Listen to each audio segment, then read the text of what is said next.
What happens when the world's biggest superpower realizes it might need its rival more than its rival needs it? In the ongoing trade war between the US and China, Washington's aggressive tactics are revealing an uncomfortable truth. China may be holding the stronger hand.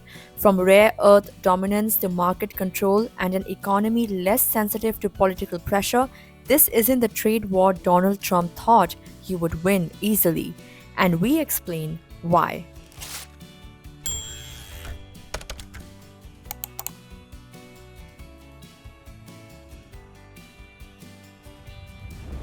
The United States and China, the two largest economies in the world, are in the middle of a tense, high stakes trade standoff.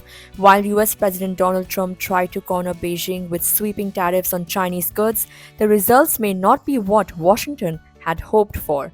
Far from bringing China to its knees, the escalating tariffs are exposing how deeply intertwined the US economy is with China's supply chain. So much so that even as Trump's administration slapped tariffs across hundreds of goods, it had to exempt crucial items like smartphones, laptops, and TVs. Why? Because most of them are imported from China and alternatives are hard to find.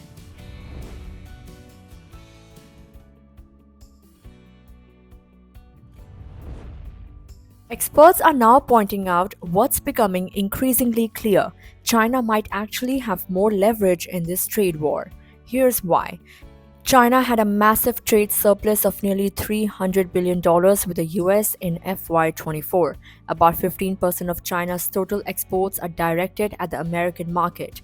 Normally, countries running large trade deficits, like the US, are considered to have the upper hand in negotiations. But there's a catch.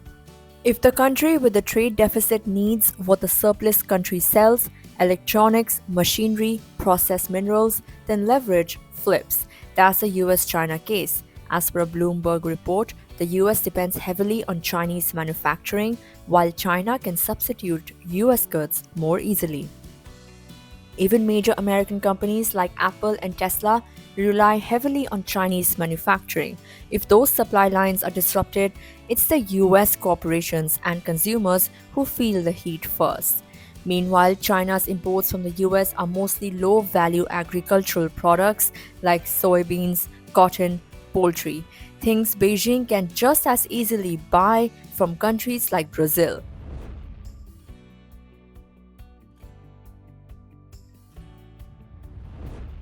The US is a consumer driven economy. That means consumer spending drives growth. And if the prices of everyday items like smartphones and TVs go up due to tariffs, inflation hits hard. Last week was a perfect case study. Trump's announcement of heavy tariffs led to a sharp dip in the markets, a financial bloodbath that spooked investors and triggered a quick pause. He blinked and tariffs on tech products were paused for 90 days. Although Trump's team insisted the pause was temporary and future tariffs were still coming, the exemption meant short-term relief for US consumers planning to make big tech purchases.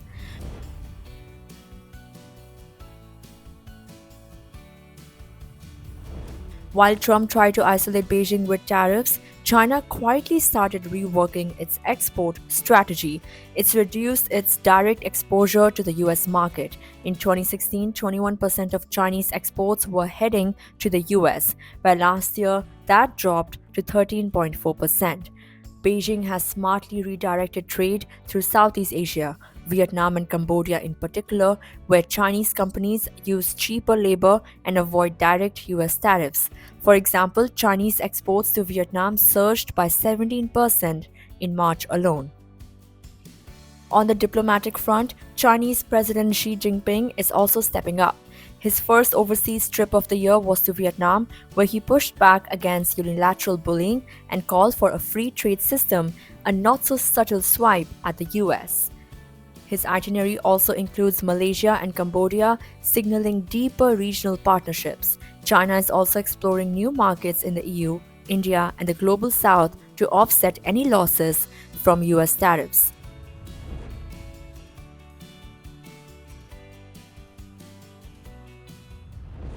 市场销售增速回升，以旧换新相关商品销售增长较快。一季度，社会消费品零售总额12.4671亿元，同比增长4.6%，比上年全年加快1.1个百分点。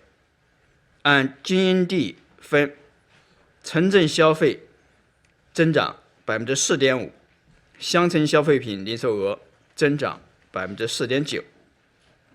按消费类型分，商品零售增长4.6%，餐饮收入增长4.7%。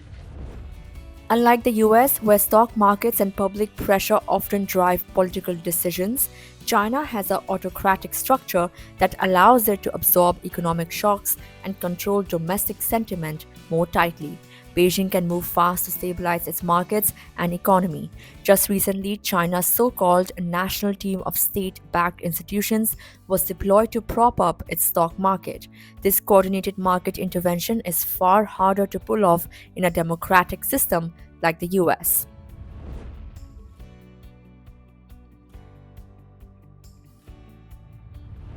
And then there's China's most potent weapon, rare earth metals. China controls over 2/3 of global rare earth production and over 90% of global processing. These are critical for building everything from electric vehicles to jet engines, smartphones to military equipment. Last week, China halted exports of some rare earth elements, including dysprosium and terbium, vital for EVs and aerospace. That's a clear signal that Beijing is willing to play hardball if the trade war escalates.